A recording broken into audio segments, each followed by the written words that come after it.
Salam dan bahagia, perkenalkan saya Imade Sadia, calon guru penggerak rekognisi Angkatan 11 tahun 2024, melakukan praktik restitusi modul disiplin positif sebagai tugas demonstrasi kontekstual. Kasus yang pertama adalah seorang murid siswa SMA 1 Pemenang kelas 12 F2, sebut namanya adalah Adi Wisnu Prayoga, sering tidak masuk sekolah karena takut terlambat dan dihukum oleh guru. Saya akan mencoba melakukan segitiga restitusi sehingga murid itu bisa menjadi disiplin. Kasus kedua sama muridnya yaitu Adi Wisnu Prayoga, itu di kelas selalu pendiam. Saya juga akan merestitusi bagaimana sehingga Adi Wisnu Prayoga menjadi murid yang aktif. Sekian, terima kasih, salam dan bahagia.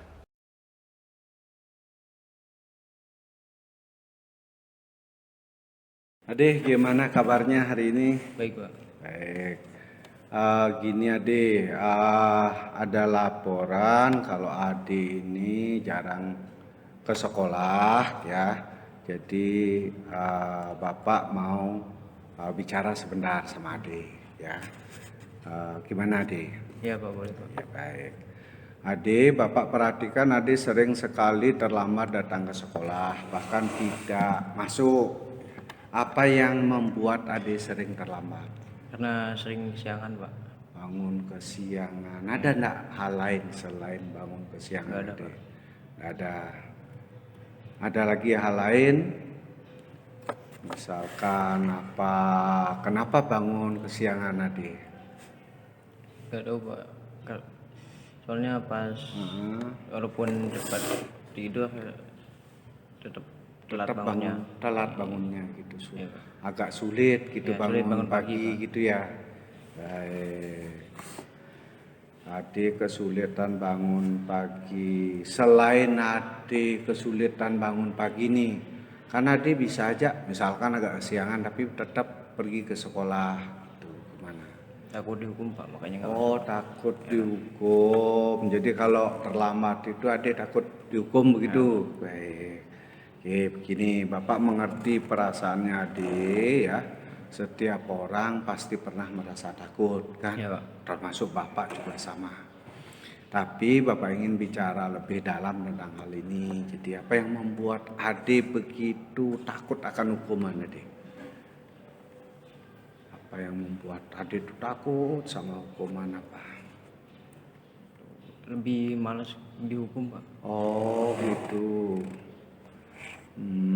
Takut dihukum gitu. Ya wajar ya. Ade jadi wajar siapapun takut akan dihukum ya kan. Namun ya kalau Ade terus-terus terlambat seperti ini itu berdampak buruk bagi proses belajarnya. Itu ya kan. Berdampak buruk. Nah, Ade ketinggalan materi dan kesulitan memahami pelajaran. Gitu. Nah, sekarang Ade kan murid yang cerdas. Sampai dapat di kelas 12 F2. Nah, itu kan Ade punya potensi besar. Bapak yakin Ade bisa lebih baik lagi seperti itu. Nah, tapi kebiasaan terlambat ini yang menghambat kemajuan Ade berkembang. Itu ya. Nah, sekarang begini, Bapak percaya ya kalau Ade adalah anak yang bertanggung jawab. Gitu. Kemudian Ade pasti juga alasan yang kuat mengapa Ade sering terlambat, tapi sebagai murid ya apapun yang Ade lakukan itu kan ada saja alasan yang kuatnya ya. Tapi Ade sebagai murid jadi ketepatan waktu itu penting, sangat penting. Gitu ya. Biar Ade ngerti. Nah, sekarang begini, Ade, Bapak percaya Ade bisa melakukan hal yang terbaik di sekolah ini. Ya, apalagi Ade sudah kelas 12, sebentar lagi sudah menyelesaikan pendidikan di sini. Nah, Bapak harap ya kekurangan, setiap orang tuh punya kekurangan-kekurangan ya. Yang penting itu adik mau berusaha menjadi lebih baik. Itu poinnya. Jadi bagaimana adik itu berusaha menjadi lebih baik. Itu ya dia. Ya Pak. Baik kalau begitu adik ya.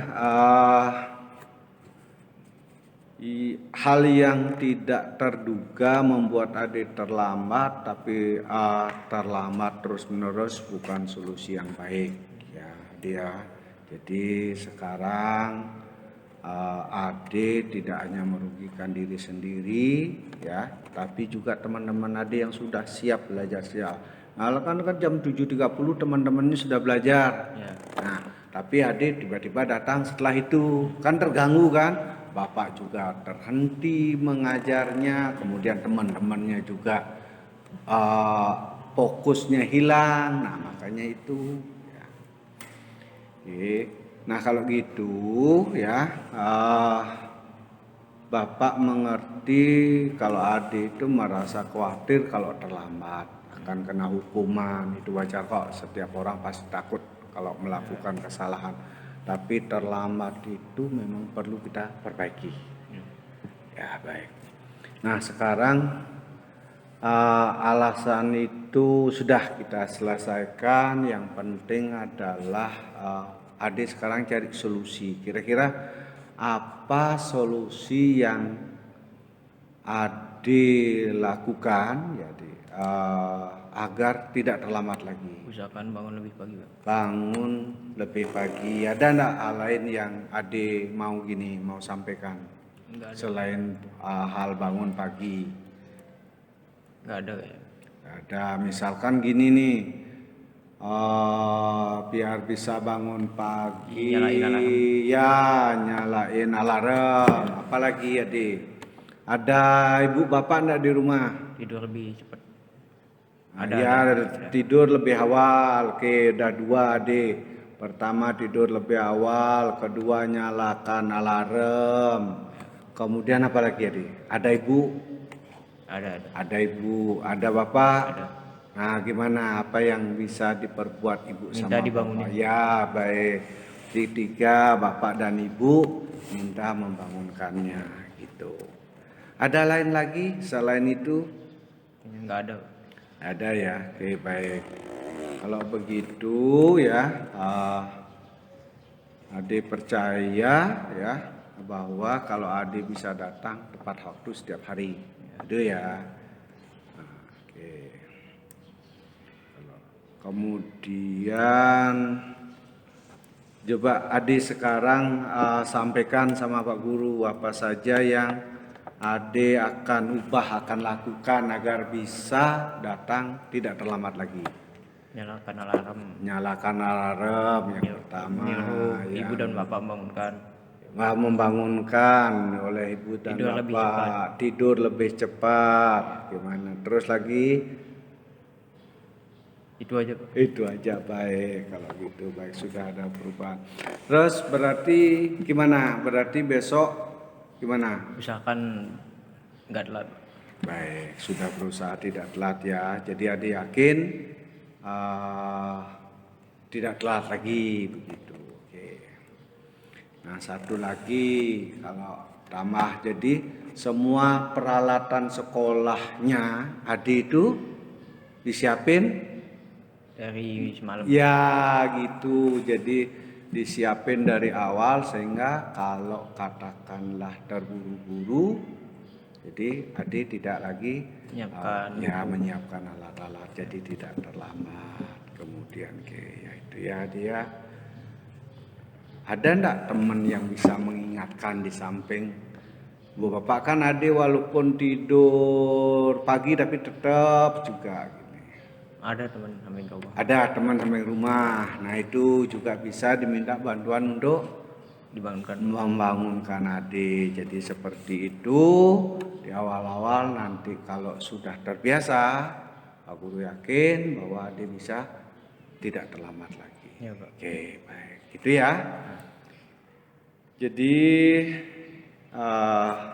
Bapak percaya ya. Jadi kalau adik itu bisa datang tepat waktu mulai besok dengan melakukan apa yang sudah adik usulkan solusinya. Iya. Gitu ya. Iya. Oke, kalau gitu selamat ya.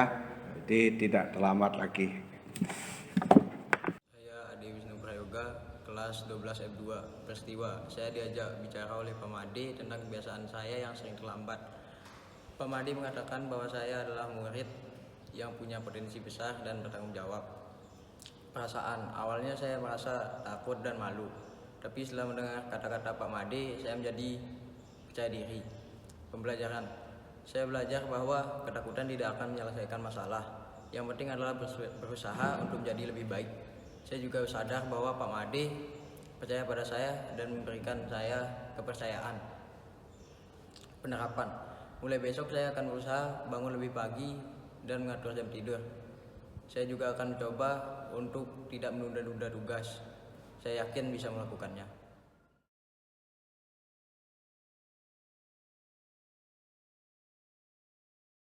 Selamat siang Adi.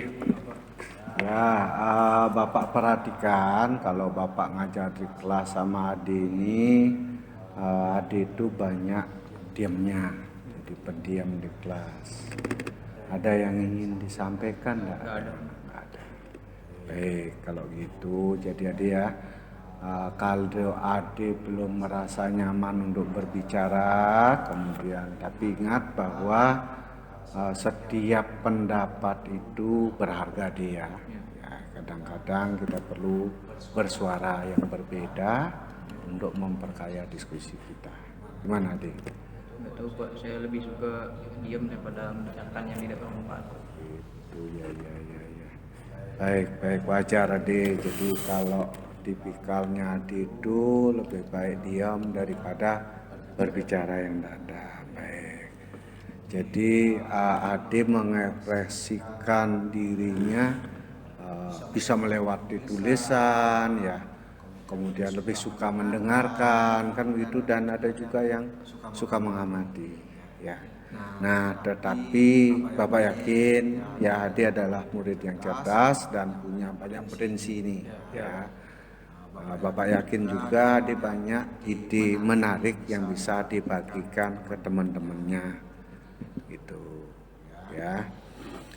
Baik, kalau itu Adi, jadi setiap orang itu punya kelebihan, punya kekurangan, ya, punya cara pandang yang berbeda-beda, yaitu Adi ya. Jadi kalau misalkan Adi, saat Bapak membahas tentang medan listrik yang kemarin itu ya, mungkin Adi punya pengalaman sehari-hari ya, yang berkaitan dengan itu, atau saat kita mengerjakan soal latihan mungkin Adi punya cara penyelesaian yang berbeda gitu. Setiap pemikiran itu berharga ya. Bapak kira bisa menginspirasi teman-teman Adi. Gimana Adi? Untuk biar Adi ini punya potensi ya, menjadi versi terbaik ya dari dirinya Adi. Jadi harus ditunjukkan juga, walaupun Adi ini pendiam gitu ya, tetapi kalau tidak ditunjukkan ke teman-temannya, kan teman-temannya tidak tahu juga bahwa apa yang Adi miliki potensinya begitu. Gimana? Nggak perlu ditahu sama teman-teman. Oh, enggak perlu ditahu sama teman-teman gitu. Baik. Memang tidak ada yang salah kalau Adi itu diam gitu ya, tidak ada yang salah. Namun kadang-kadang berbagi ide dengan teman-teman itu bisa membuat pembelajaran menjadi lebih menarik. Ya, dan kita bisa mendapatkan sudut pandang baru. Jadi ada, oh ternyata begini kalau jadi ada tukar pikiran nanti ya. Nah, Pak harapkan jadi ada yang terkadang kan kita merasa diri kita udah sempurna nih dengan gaya-gayanya Adi sendiri.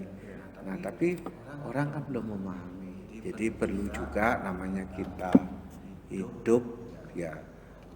Pada dasarnya kan Adi pasti hidup di masyarakat ya, pasti hidup di bertemu dengan yang lain-lain, itu pasti. Makanya bagaimanapun juga kita perlu berbagi cerita terhadap teman-teman. Gitu. Ya, bagaimana apa yang Ade bisa mencoba lakukan biar lebih aktif belajarnya di kelas? Ya, coba berbicara dengan teman. Oke, baik. Satu, berbicara dengan teman. Yang kedua, ada lain lagi, misalkan mencoba apa lagi selain berbicara sama teman itu kan berarti saat berdiskusi gitu ya. Ade itu mulai mau bicara sama teman, mulai memberikan jawaban. Nah, selain itu kira-kira kalau misalkan Pak Guru lagi ngajar apa gimana? Kalau misalkan ada hal-hal yang Ade mau belum pahami gitu. Menanyakan. Ya baik, Ade berarti mencoba untuk bertanya hal-hal yang belum dipahami. Ya, jadi kalau harus berani dicoba terus. Ada lagi enggak Ade yang mau coba supaya Ade itu bisa aktif di kelas, mulai kelihatan aktif, tidak pendiam? Nggak ada. Nggak ada itu ya. Ya berarti mulai dari bertanya saat pelajaran yang belum dipahami, dan apalagi Menanyakan tentang pelajaran yang belum dipahami. ya lagi ada apa lagi yang ada yang Teman-teman jangan. oke. Dan jadi seperti itu ya. Ya, oke, semangat tadi ya. Jadi untuk Bapak yakin bahwa Ade itu bisa aktif di kelas, dan walaupun Ade itu lebih senang mendengarkan, kemudian berdiam diri, tapi seperti kita, karena kita hidup di lingkungan sosial, kita juga perlu berinteraksi, ya, bergaul, berbicara. Nah, itu seperti yang Ade bilang tadi. Yang pertama itu adalah Ade akan mengajak teman bicara. Kemudian kedua, Menanyakan tentang pelajaran yang belum diketahui. Baik. Kalau misalkan Pak Guru bertanya ini sama Ade, gimana Adenya? Menjawab. Ya, coba menjawab. Jadi bukan masalah benar salah, tetapi ya betul, itu yang Bapak harapkan ya, ada komunikasi seperti itu. Itu ada ya hari ini, seperti itu. Jadi perubahan-perubahan, solusi-solusi yang Ade sudah berikan, jadi membuat nanti Ade lebih berubah. Jadi pada dasarnya ya, tidak ada yang bisa merubah siapapun. Yang bisa merubah itu adalah diri sendiri. Ya, itu ya Ade ya. Jadi Pak ingatkan kembali, jadi kalau Ade mau berubah, Pak yakin pasti bisa. Ya, dari diri. Itu. Terima kasih ya sudah sama Pak Gurunya. Ade boleh ke kelas. Saya Ade Wisnu Prayoga dari kelas 12 F2. Peristiwa saya diajak bicara oleh Pemade tentang kebiasaan saya yang pendiam. Perasaan awalnya saya merasa gugup, kemudian merasa dihargai. Pembelajaran, saya menyadari bahwa pendapat saya itu penting. Saya akan mencoba untuk berani bicara. Penerapan, saya akan lebih aktif dalam diskusi kelas dan bertanya jika ada yang tidak saya mengerti.